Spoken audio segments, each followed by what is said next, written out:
సినీ ఇండస్ట్రీలో ఇటీవల కాలంలో విడాకులు సర్వసాధారణంగా మారాయి. ఎన్నో ఏళ్లుగా ప్రేమించి పెళ్లి చేసుకున్న జంటలు కొంతకాలానికే విభేదాలతో విడాకులు తీసుకుంటున్నారు. కొత్తగా పెళ్ళైన వారే కాదు, వివాహం చేసుకొని 10, 20 ఏళ్ళు సంవత్సరాలు దాటిన వారు కూడా ఇలాగే వ్యవహరించడంతో చర్చనీయాంశంగా మారుతున్నాయి. తాజాగా టాలీవుడ్లో యంగ్ హీరో విడాకుల బాట పట్టారని టాక్ నడుస్తుంది. అతడెవరో కాదు, శర్వానంద్.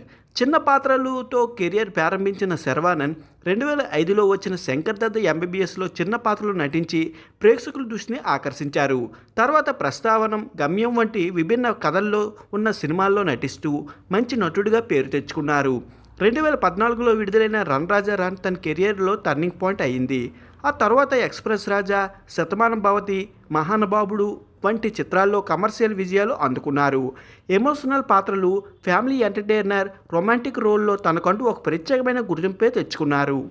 శర్వానంద్ 2023లో రక్షిత రెడ్డి అనే యువతిని వివాహం చేసుకున్నాడు. వీరికి గత ఏడాది ఒక పాప కూడా పుట్టింది.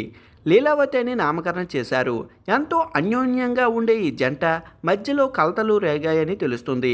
మనస్పర్ధలు కాస్త చినిగి చాటగా మారి గాలివానలా విడిపోయే వరకు వచ్చిందట. అయితే కలిసి బతకలేకపోయినా వీడియోలు తీసుకోకుండా విడిగా ఉంటూ ఎవరి జీవితం వాళ్ళు బతకాలని నిర్ణయించుకున్నారట. ఈ నేపథ్యంలోనే రక్షిత పుట్టింటికి వెళ్ళిపోయిందట. అయితే పాప కొద్ది రోజులు తల్లి దగ్గర, కొద్ది రోజులు తండ్రి దగ్గర ఉండేలా ఒప్పందం చేసుకున్నారు.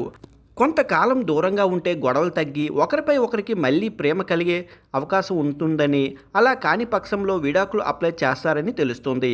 అయితే ఇందులో నిజమేంత ఉన్నది తెలియాల్సి ఉంది. ఎందుకంటే ఇటీవల సెలబ్రిటీలు వ్యక్తిగత జీవితాలపై రకరకాలుగా రూమర్స్ వస్తున్నాయి.